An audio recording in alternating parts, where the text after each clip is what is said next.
tardes. Buenas tardes. Buenas tardes. Buenas tardes. Son las 4 y es la hora del café. Buenas tardes, un jueves más, chicos y chicas. Hoy os traemos un nuevo podcast y, pues como ya tocaba y ya era hora, finalmente hoy es el Día Mundial de algo.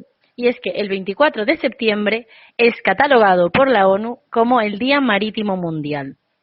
Pero, ¿por qué un día sobre el transporte marítimo? Bien, pues en 1948, en una de las conferencias internacionales que se hicieron, en este caso en Ginebra, se constituyó la Organización Marítima Internacional, OMI. El convenio entró en vigor en 1958 y se empezó a reunir a partir del año siguiente. Lo que se ha intentado a través de esta organización es mejorar la seguridad en el mar a través de la creación de nuevas normas que son internacionales y que se aplican pues al transporte marítimo, ya que, por ejemplo, a través de los tratados internacionales se puede permitir que en casos como el que se ha dado este año con la COVID-19, esas personas que se hayan quedado varadas en el mar sin poder bajarse de los barcos en los que están operando, pues pueden tener ciertos derechos que se les reconozcan y se puedan hacer cambios de tripulación seguros, etcétera. Entonces, pues este día ha resultado ser bastante importante.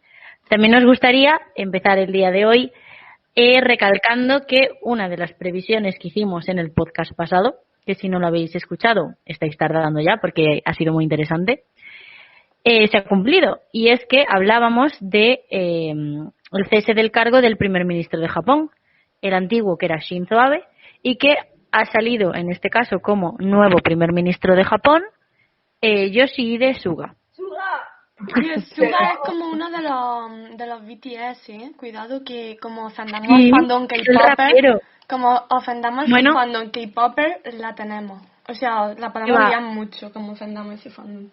Nunca habría que ofender a un K-popper. Yo, a todos los K-poppers que seáis fans de este podcast, estamos con vosotros. Muchos saludos. Contadnos cuál es vuestro favorito de BTS y otros grupos que os gusten. Porque no te sabes más. Tiene que la pelota a los K-poppers. Si los K-poppers pudieron arruinar un meeting de Donald Trump, los K-poppers nos pueden hacer virales en Instagram o en TikTok. O arruinarnos el podcast, que también puede ser. También. Esperemos que no. Bueno, pues como estábamos diciendo, a partir de ahora entraremos en una nueva etapa de podcast, en la era del café de las 4, y es que por fin vamos a estar todas juntas en el piso, o sea que esperamos mejorar la calidad de nuestras grabaciones. O empeorarla. No, hombre, y también tenemos novedades que anunciaremos en octubre y que esperamos que os hagan mucha ilusión, pero no os vamos a anticipar nada porque es top secret. Se vienen muchos Bueno, cambios. muchos. Pero bueno, de momento vamos a ir con lo que nos interesa y es este nuevo podcast. Y es que el tema, que lo va a tratar Marina, es súper interesante, algo ya de economía, que hacía mucho que no nos traíamos nada así económico y ya iba tocando. Y es el tema de las bitcoins. Así que le voy a ceder el micro a Marina y ella os explicará todo lo que tenéis que saber para convertiros en unos grandes inversores, forraros e invertir en nosotras. Sí. Bueno, Paula, lo de invertir en nosotras lo veo difícil, pero bueno. Bueno, a mí me gustaría decir que yo quiero hacer más podcasts económicos, porque a mí me gusta más la economía. Hoy os vengo a hablar de los bitcoins, que son, como muchos sabréis, criptomonedas o monedas virtuales. Pero voy a ir directamente al grano, a lo que nos interesa, y es que necesitamos saber, o sea, una guía básica para tener bitcoins y cómo funcionan las transacciones, que eso es muy importante, y también los riesgos que tiene. Entonces, empezando directamente, lo primero es escoger un monedero. Tú vas a la página de bitcoins y lo puedes tener tanto en tu dispositivo móvil como en tu ordenador. Y una vez tienes eso, ya puedes conseguir bitcoins, o sea, monedas como sea, pero lo habitual son 3 opciones, que es: lo aceptas por pagar bienes y servicios, lo compras a un amigo o se lo compras directamente a una casa de cambio con tu cuenta bancaria. Entonces ya tendrías bitcoins en tu monedero para poder hacer transacciones con tus amigos y creeros los más guays por pasaros el dinero en bitcoins en vez de en moneda habitual. Aquí somos muy fieles al Bizum, solo lo digo. Pero una pregunta, lo del monedero, exactamente cómo es, porque yo literalmente me estoy imaginando un monedero, pues que va a una tienda y te compra un monedero, entonces que tienes instalado una aplicación en tu ordenador que se llama Monedero. Es que, o sea, no termino de entenderlo en mi cabeza, de verdad. A ver, bueno, hay una página oficial que es bitcoin.org, que ahí podéis crearos vuestro monedero y es como lo oficial. También hay otras monedas virtuales que cada una tiene su página. Y es básicamente como crearte una cuenta en un banco, o es como tener tu propio monedero en casa, pero virtualmente. Vale, que algo dentro de la página del Bitcoin. Que no es Sí. algo, no es como un sitio en el que puedas comprar diferentes tipos de criptomonedas, solo la criptomoneda del Bitcoin, ¿no? Claro, cada Vale. criptomoneda tiene sus cosas. Pero el Bitcoin yo creo que es la más importante también por la subida que ha tenido en bolsa y otros valores.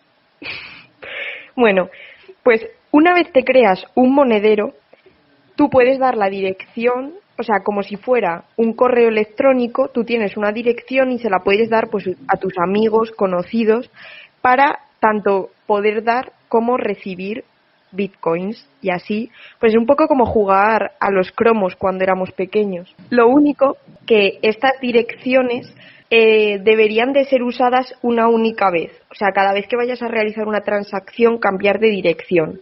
Esto sirve para tener muchísima más seguridad, ya que todas las transacciones, como voy a explicar más tarde, se van a almacenar públicamente y de forma permanente en la red. Por tanto, cualquier persona puede ver estos fondos y transacciones que se hagan en Bitcoin. O sea, se puede ver la dirección, pero no pueden ver la identidad del usuario. Lo único que si una persona conoce tu dirección porque tú la has mostrado públicamente o es un amigo tuyo, sí que puede asociar esa dirección a tu perfil. Y bueno, puede ser un tanto peligroso, así que lo que se hace normalmente es ir cambiando de dirección cada vez que haces una transacción. Y bueno, luego lo voy a explicar cómo hacer mejor transacciones seguras, porque hay distintos niveles de seguridad, que esto también hace al Bitcoin una moneda, aunque es muy arriesgado tenerla por ser nueva, pues la hace más real. Bueno, un ejemplo de seguridad podría ser que los monederos tienen cada uno una clave privada, y esta clave nos sirve para firmar las operaciones, para evitar que las transacciones no sean alteradas por una persona externa. Y también nos proporcionan una prueba matemática de que la transacción la ha hecho el propio usuario de la dirección. Creo que con lo que has dicho de que como que no se puede ver quién pasa el dinero, yo creo que seguramente el Bitcoin estará dando lugar a un montón de como de tráfico de mafia y de dinero negro y oculto y de compra de drogas y de armas y cosas así, ¿no? O sea, lo que yo me he imaginado cuando has dicho eso, porque así transacciones que puedas hacer con un montón de dinero y que encima no se vea quién eres.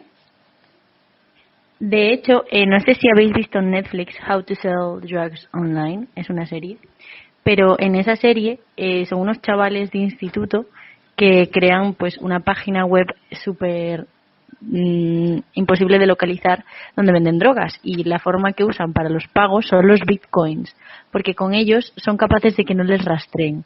O sea que es realmente, yo creo que las bitcoins sí que se están usando para un montón de eso, de tráfico de drogas, de armas, lo que vendría siendo la red oscura de internet de la que todo el mundo habla y nadie sabe mucho.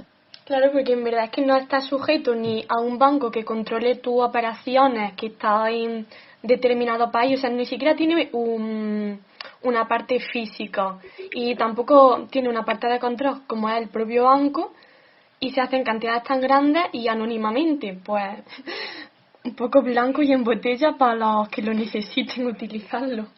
Bueno, tampoco creo que sea tan fácil, o sea, sí que entiendo vuestro punto de vista, pero realmente todas las direcciones de las transacciones se publican, o sea, son públicas, Y sí que es verdad que no se puede ver quién las ha hecho, pero al final es algo que yo creo que con el tiempo sí que va a ser sí que vamos a ser capaces de poder rastrear si ocurre algún tipo de tráfico ilegal, al ser todo público y permanente en la red. Claro, es que igual ahora como realmente están empezando, no llevan tantos años, está menos regulado y controlado, pero yo creo que de aquí a 10 años probablemente haya ya mucha mayor legislación y demás que lo controle, porque vaya. Sí, bueno, una vez abierto este pequeño debate, que podemos continuar luego, voy a contar el funcionamiento de las transacciones y por qué estas transacciones se quedan de forma permanente en la red. Y es que una vez tú realizas una transacción, por ejemplo, te compras una silla, es un ejemplo en plan, y esa tienda acepta que hagas pagos en Bitcoin, tú una vez realizas esta transacción, esta queda pendiente de confirmar. Normalmente el periodo de confirmación no es superior a 10 minutos. Y esta confirmación se hace a través de un proceso que se llama minería, el cual hace cumplir un orden cronológico en la cadena de bloques. La cadena de bloques la voy a explicar luego, pero es básicamente que como cualquier transacción se mete en una lista y se van confirmando de manera cronológica. Esto va a permitir que se proteja la neutralidad de la red y también que haya un acuerdo entre todos los equipos en el sistema. O sea, es una manera más fácil de evitar transacciones no deseadas o de que alguna transacción esté mal hecha. Bueno, como he dicho, la cadena de bloques o blockchain es una especie de balance, como imaginamos la contabilidad que se hace en cualquier empresa en el libro diario y el libro mayor. Y en esta cadena es donde está toda la red Bitcoin. Entonces, cuando hay que confirmar la transacción, esta transacción forma un bloque. Y este bloque lo que se hace es que se encripta y se cifra por una serie de normas. Estas normas van a impedir que cualquier bloque anterior se modifique, porque si se modifica un bloque anterior, invalida todos los bloques siguientes. Esto deriva de lo que he dicho antes de que se tiene que hacer en orden cronológico.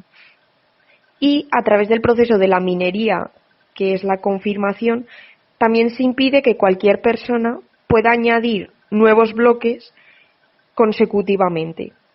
O sea, esta sería otra forma de hacer más seguro todo el proceso. Y de esta manera ninguna persona puede controlar lo que se está incluyendo en la cadena de bloques o reemplazar partes de la cadena. No sé si lo he explicado bien. Yo creo que sí que se entiende. Vale, entonces, es importante también decir que ninguna transacción se puede revertir. O sea, esto va ligado a lo que he dicho, de que tú no puedes alterar lo que ya está en la cadena de bloques. No la puedes revertir, pero por ejemplo, si tú le pasas bitcoins a un amigo, puedes pedir a ese amigo que te lo reembolse. Pero esto también genera un problema, que es que si tú estás comprando a alguien que no es de confianza y te das cuenta de que te has equivocado, si esa persona no quiere reembolsarte el dinero, tú no lo puedes recuperar. Que aquí también se abre un poco el debate de si realmente esto es buena idea o no, porque no hay mucha legislación al respecto ni nada. Bueno, como ya he dicho, todas las transacciones se incluyen en esta cadena y de esta manera los monederos Bitcoin pueden calcular el saldo que te queda para gastar y así pueden entrar nuevas transacciones para ser verificadas. Bueno, yo creo que la parte más importante, como ya he mencionado, es lo del orden cronológico. Y este orden cronológico se cumple gracias a la criptografía. Que la criptografía es básicamente poder encriptar y cifrar los códigos para proporcionar un alto nivel de seguridad. Es decir, intentar hacer inteligible a terceros no autorizados las transacciones. Para terminar toda la parte de los bitcoins, me gustaría hablar un poco sobre el valor que tienen en comparación con nuestras monedas.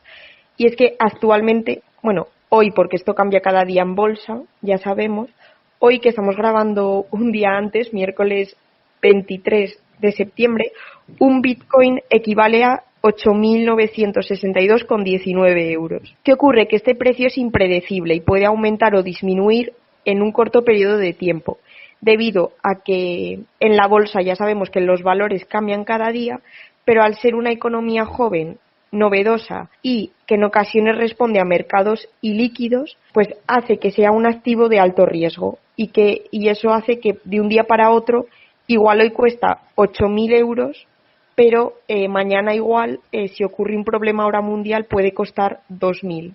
Quería hacer como aclaración que los mercados ilíquidos, a los que responden generalmente los bitcoins, son mercados de activos que son difíciles de comprar o vender de forma rápida. Es decir, de convertirse rápidamente en dinero, como puede ser una casa. O sea, si tu casa está valorada en 300.000 euros y tú necesitas dinero para mañana, es muy difícil que tú puedas vender esta casa de hoy para mañana. Vas a necesitar un proceso mucho más rápido. Entonces, debido a esta inestabilidad del precio, es muy arriesgado mantener todos tus ahorros en Bitcoin, por lo que no es recomendable, o sea, ni siquiera los propios dueños de la página lo recomiendan, ya que es un activo de alto riesgo, como he mencionado, y también recomiendan no almacenar dinero que no te puedas permitir perder. Por eso, muchos proveedores de servicios con los que puedes transaccionar en bitcoins te permiten convertir directamente tus bitcoins a moneda local para que tengas menos riesgo de perder. O sea, básicamente, yo creo que está hecho un poco más para transacciones más del día a día y una nueva forma de pagar dinero, pero sí que es verdad que sería muy arriesgado actualmente, igual dentro de 10 años no, porque está mucho más regulado y el mercado ya será más desarrollado, pues es muy difícil invertir en este tipo de monedas. Y bueno, tampoco es una moneda oficial, por lo que en muchos de los territorios tienes que pagar una renta o un impuesto sobre las ganancias en todo lo que tenga valor. Vas a tener que pagar un impuesto por el simple hecho de poseer bitcoins, ya que los bitcoins son un valor. Me gustaría saber un poco cuál es vuestra opinión, por qué son tan controvertidos este tipo de monedas. Yo creo que los bitcoin sí que pueden llegar a ser pueden llegar a revolucionar. No sé si los bitcoin como tal, como marca, pero sí puede ser un inicio para revolucionar y modernizar un poco el sistema monetario, pero no obstante creo que actualmente si no eres una persona que sabe mucho del tema, creo que no hay que invertir en bitcoins, porque alrededor de los bitcoins hay un montón de bulos, tipo estos anuncios que te salen de invierte 1 euro y ganarás 5.000 en bitcoins y cosas así, que creo que engañan bastante a la población y hacen que mucha gente pues sea estafada. No digo que sea culpa de los bitcoins, pero sí culpa de quizá falta de regulación o falta de conocimiento sobre esta nueva moneda. Sí, yo creo que viene más de la falta, o sea, de la ignorancia del funcionamiento de la moneda, porque todos estos bulos formaban un poco parte de la inestabilidad del precio y de que si hoy, por ejemplo, yo ahora lanzo una noticia acerca de que he sido estafada con bitcoins haciendo una transacción y esta noticia se hace viral, mañana puede que en bolsa bajen un valor de 1.000, por ejemplo. Uh-huh. ¿Sabes? Entonces creo que no beneficia en nada. Sí, pero también el hecho de que sea algo nuevo también favorece que aparezcan esos bulos, porque al no estar, sí que está regulado, pero no está completamente regulado, ni hay un total conocimiento sobre este tipo de monedas. Entonces creo que eso influye más en la difusión de bulos que la propia moneda como tal. También yo creo que a la gente le da un poco de miedo, bueno, a mí personalmente yo creo que también un poco de desconfianza el hecho de que sea todo a través de Internet y que no tengas a alguien como si vas a un banco, tú en un banco tienes una persona delante tuyo y sabes que esa persona te va a poder igual solucionar el problema o al menos ayudarte, pero al ser todo por Internet, tenerlo que hacer tú misma, ves falta de respaldo de seguridad, de seguridad a la hora de hacer las transacciones.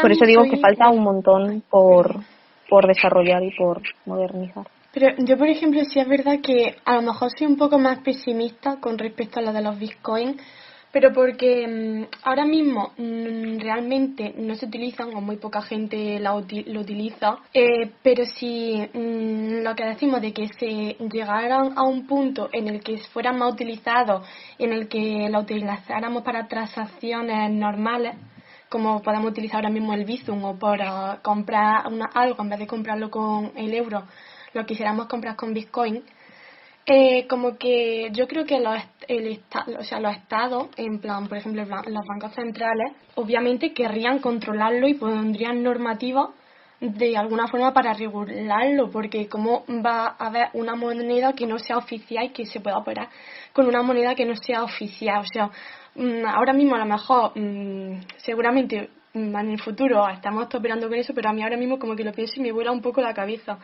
Porque claro, o sea, el Estado obviamente va a regularlo y va a querer ponerle pues un IVA a esa moneda o a las transacciones que se hagan con esa moneda. Entonces, no sé, yo creo que al final los estados como que lo hundirán un poco para que no se llegue a utilizar como tal. O eso, O sea, los estados no, los bancos centrales. bueno, sí. O que el Bitcoin se reinvente transformándose en otra cosa que sí que pueda ser utilizado por los bancos centrales. O se podría llegar a convertir no el Bitcoin, sino, como ya he dicho antes, otra cosa en una moneda mundial.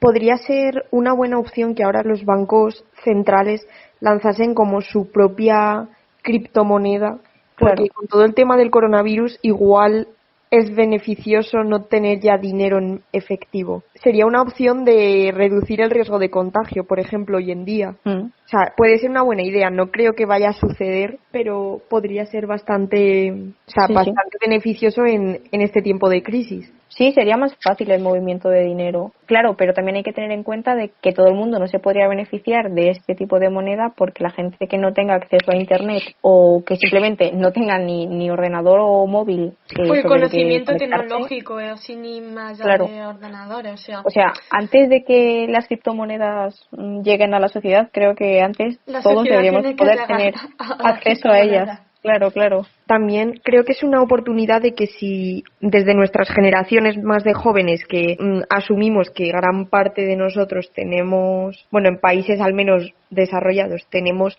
acceso a Internet y estos medios, podemos iniciar una generación de invertir en criptomonedas para que en un futuro se implante como algo generalizado. Que me gustaría añadir también que la Unión Europea está trabajando ya en el tema para crear una gran jurisdicción, o sea, ser la primera que hace esto y regular las criptomonedas. Muy bien, esa es mi Unión Europea. O también, por ejemplo, como la Libra que ha creado Facebook, que es también Claro. otra criptomoneda. Para ello, la Unión Europea va a establecer un nuevo colegio de supervisores con autoridades nacionales y europeas y así supervisar estas monedas. O sea, que primero las supervisen y luego ya... Bueno, después de este debate tan interesante sobre las bitcoins, que nos encantaría que nos dejarais lo que pensáis de ello, pues en los comentarios, bueno, donde queráis, en nuestras redes sociales, que diremos al final del podcast. Vamos a proceder a un par de noticias que nos van a traer en este caso Davinia y María respectivamente. Y es que Davinia nos va a hablar de lo último que ha ocurrido en Italia, que es muy interesante y que a ver si nos aplicamos por aquí, por España. Yo creo que sería algo que la mayor parte de gente quiere. No os voy a desvelar nada para que os lo diga todo ella. Y por último, del nuevo pacto propuesta que se va a poner en la Unión Europea, que hace referencia a los movimientos migratorios que tan controversiales son dentro de la propia Unión. Así que, chicas, cuando queráis podéis iluminarnos. Sí, te voy a iluminar. Sí, yo voy a hablar del referéndum constitucional que se hizo en Italia los días 20 y 21 de septiembre, es decir, este domingo y este lunes. Y es que en realidad este referéndum se tenía que haber hecho en el 29 de marzo, pero con todo esto de la pandemia y demás, pues todo se ha ido atrasando hasta este mes. ¿Qué se preguntaba en ese referéndum? Textualmente se preguntaba, bueno, voy a decir la pregunta exacta. Decía así: ¿aprueba el texto de la Ley Constitucional sobre modificaciones a los artículos 56, 57 y 59 de la Constitución sobre la reducción del número de parlamentarios? A esto tendrías que responder sí o no. Vamos primero a ver de dónde viene este referéndum y esta pregunta. Cuando se constituyó el grupo de gobierno entre el Partido Democrático y el Movimiento 5 Estrellas, como condición o como línea roja se puso la celebración de este referéndum. No de este referéndum como tal, sino de esta renovación de la Constitución. ¿Y cómo esta renovación de la Constitución ha llegado a ser referéndum? Pues porque, como establece la Constitución italiana, estas leyes que permitan la modificación de la Constitución tienen que ser aprobadas tanto en la Cámara de los Diputados como en el Senado, con una doble votación en cada Cámara. Y para que salgan adelante tienen que ser aprobadas por mayoría absoluta. Si esta mayoría absoluta no se llega a alcanzar, una quinta parte de los miembros del Congreso o del Senado pueden someterlo a un referéndum, ¿qué es lo que pasó? En las cámaras no se llegó a la mayoría absoluta, entonces exactamente 71 senadores decidieron activar pues el mecanismo del referéndum. Las conclusiones de este referéndum fue que el 70% de la gente que votó, que fue bastante, superó el 50%, votó a favor, y el 30% de las personas votó en contra de que se redujese el número de parlamentarios. La Cámara de los Diputados, como ganó el sí, pues ha pasado o va a pasar en 2023, que es cuando va a entrar en vigor esta reforma. Como decía, la Cámara de los Diputados va a pasar de 630 escaños a 400 y el Senado va a pasar de 315 a 200. Es decir, que en total se eliminarán unos 345 escaños. Y con esta reforma, Italia pasaría a ser el país de la Unión Europea con menor número de diputados con respecto a su población. ¿Cómo vendieron esta política o esta medida el Movimiento 5 Estrellas, que es básicamente su impulsor? Pues lo vendió diciendo que con esta reducción de los diputados se permitiría un ahorro de 500 millones de euros en los 5 años de cada legislatura, es decir, que cada año se ahorrarían unos 100 millones de euros. No obstante, el Observatorio de Cuentas Públicas de la Universidad Católica de Milán lo ha matizado y sacó un informe diciendo que esta reducción de diputados solo supondría el ahorro de 57 millones de euros al año, que es como el 0,007% del gasto público, que representa como €1 por italiano, o sea, un precio de un café, vamos a decirlo así. Entonces, esto ha suscitado el debate de que ¿qué es esta medida? ¿Populismo o eficiencia? Hay que recordar que el Movimiento 5 Estrellas es un partido populista que, pues llegó al poder con la premisa de acabar con la casta. Y muchos expertos, a raíz de esto, alegan que este referéndum y esta solución que han dado para acabar con esa mala imagen que tiene la población de los políticos no es buena, ya que obviamente, aunque reduzcas los diputados, no quiere decir que los diputados que estén ahí vayan a ser mejores. Sí, por otro lado, también hay argumentos a favor. Vamos a ver los argumentos a favor y en contra y luego que cada uno piense un poco lo que quiera. Entre los argumentos a favor están el ahorro de gasto público y luego ya si el ahorro merece la pena o no lo dejamos a interpretación de cada uno.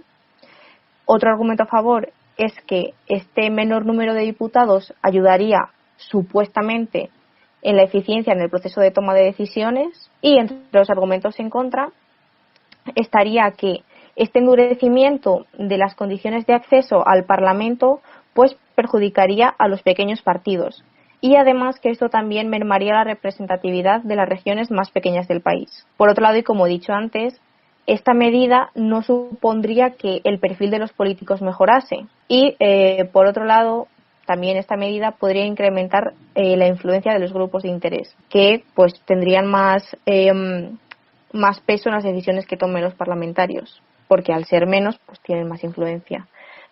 Yo, después de pensarlo mucho y relacionar un poco temas y hablar con gente, no sé si esto es una buena medida o una mala medida, o si esto es populismo o en realidad está mejorando la eficiencia. Entonces esto ya lo dejo a visión y a pensamiento de cada persona. Entonces me gustaría saber qué pensáis vosotras. A ver, yo por ejemplo lo aplico al caso, yo claro, no sé exactamente cómo será en el caso de España. Yo claro, no sé cómo será en el caso de Italia, pero yo lo aplico al caso de España y yo sí creo que tengamos muchos parlamentarios. O sea, ir al Congreso y ver a gente que está allí solo para la votación, que no está haciendo mucho, pues me parece bastante fuerte, sinceramente. Porque pero al final claro, entiendo que la labor no tiene que ser necesariamente allí en el Congreso, sino fuera, decidiendo, pero yo creo que es más importante la calidad que la cantidad y que a veces demasiada gente hace que las decisiones se tomen más lentas. Quiero decir, debería haber grupos de trabajo porque cuanto más cerebros piensen sobre algo, es verdad que se puede llegar a más opciones y mejores ideas, pero no sé si tantos como en ese cargo en concreto. Claro, yo lo que has dicho de que en el Congreso hay gente que no está haciendo nada, evidentemente eso se tiene que corregir, pero sí que es verdad que nosotros cuando vamos a las sesiones plenarias, nosotros solo vemos lo que pasa en esa que es el último paso a la tramitación de una ley, o bueno, uno de los últimos pasos, pero sin embargo no vemos lo que esos parlamentarios han hecho en los grupos de trabajo, en las comisiones o, digamos, detrás de las cámaras. Entonces, yo tengo esa duda de que no sé si un menor número de diputados conlleva más eficiencia.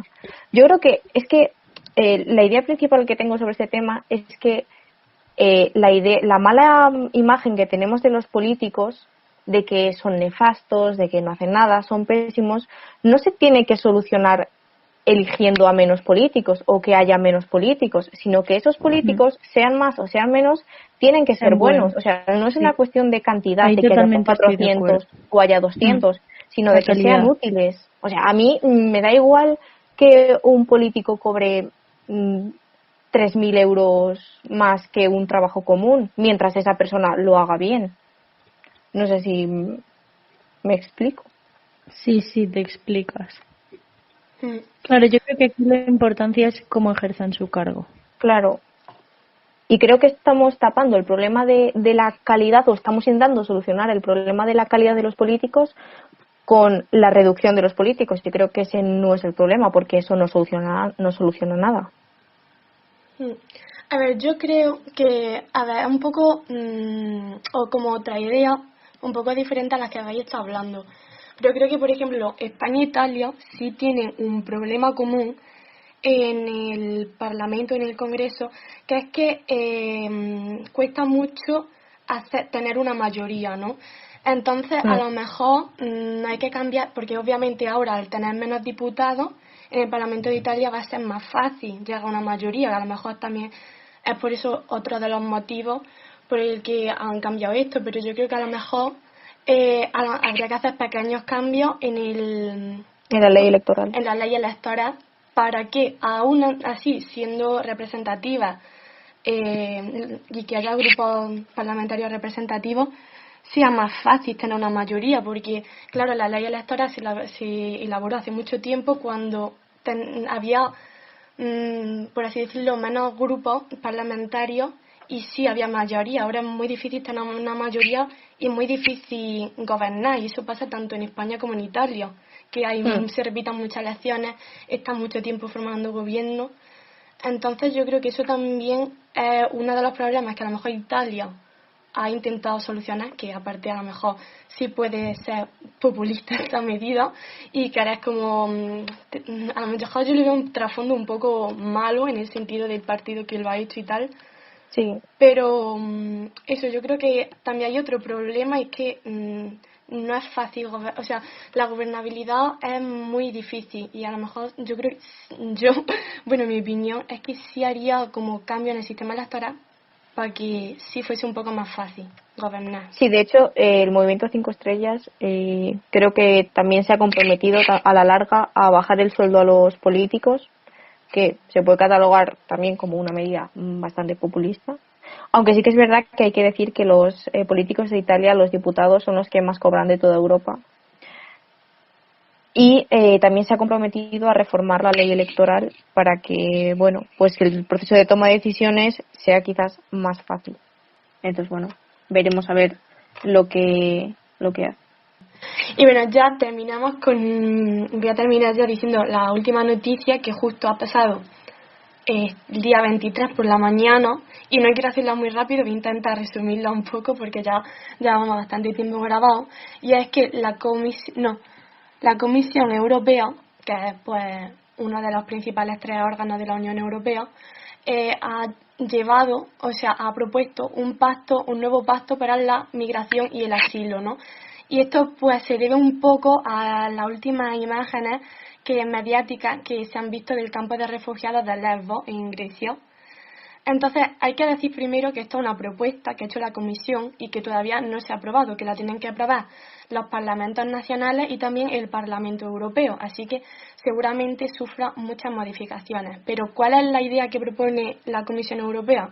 Pues bueno, quiere cambiar el antiguo Pacto por la Migración y el Asilo de los Refugiados, que ya se hizo en 2016, después de la gran crisis de los refugiados que hubo.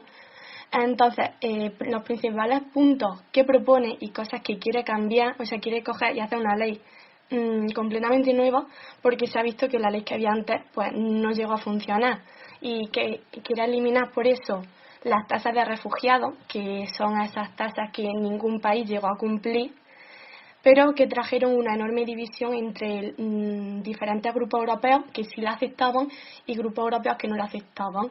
Entonces quieren eliminar esto y como tener una respuesta europea totalmente unida. ¿Qué proponen? Pues la Unión Europea se ha puesto un poquito más dura, diría yo, y si vemos, por ejemplo, la declaración de Ursula von der Leyen y su discurso, quiere hacer que la tramitación sea más rápida y los procedimientos más eficientes, por ejemplo el de identificación, ¿no? Y que todo se base como en que el proceso se agilice y sea lo más rápido al ver y determinar si una persona es apta o no para ser aceptada como refugiado. Y también quieren identificar a los que están en una situación irregular y aquellos que necesitan de verdad, o sea, y aquellos que se encuentran en un estado de necesidad. Entonces, esto ayudaría a eliminar el limbo en el que se encuentran estos campos de refugiados, que a lo mejor está un poco dirigido hacia lo mediático para que no se vean estas imágenes de los campos como se ven ahora en Lesbos, que la verdad es, pues bueno, como que bastante muy impactante. Entonces, esto también va a suponer un mayor número de deportaciones y, por ejemplo, literalmente la comisaria de Interior, que es como pues la ministra de Interior de la Unión Europea, por así decirlo, hace unas declaraciones y dice: estamos dispuestos a abrir los brazos a quien tenga derecho a estudiar o a trabajar aquí en la Unión. Para ellos, en la Unión, pero aquellos que carecen del derecho deben regresar al lugar de origen. Entonces se ponen en el punto de vista como las deportaciones. También como prevé un mecanismo de solidaridad en periodos de crisis o en el que la presión migratoria sea pues mayormente más alta. Entonces, en estos momentos de presión migratoria, pues los países sí es verdad que tendrán que ser flexibles y aceptar a los refugiados. Y también van a trabajar, hablan mucho en este documento, de que la integración de las personas que sí son refugiados, pues se integren perfectamente y como darles muchas oportunidades, que eso es pues lo que siempre se ha dicho, ¿no? Entonces, como conclusión, yo lo que he sacado de aquí, y ya pues que cada uno vea y lo lea y que piense lo que vea, yo creo que a lo mejor la respuesta más realista que podía dar la Unión Europea, porque sí es verdad que si no llegan a un consenso entre todos los países, luego se van a encontrar con el grupo este de Visegrado, de Ucrania, Hungría,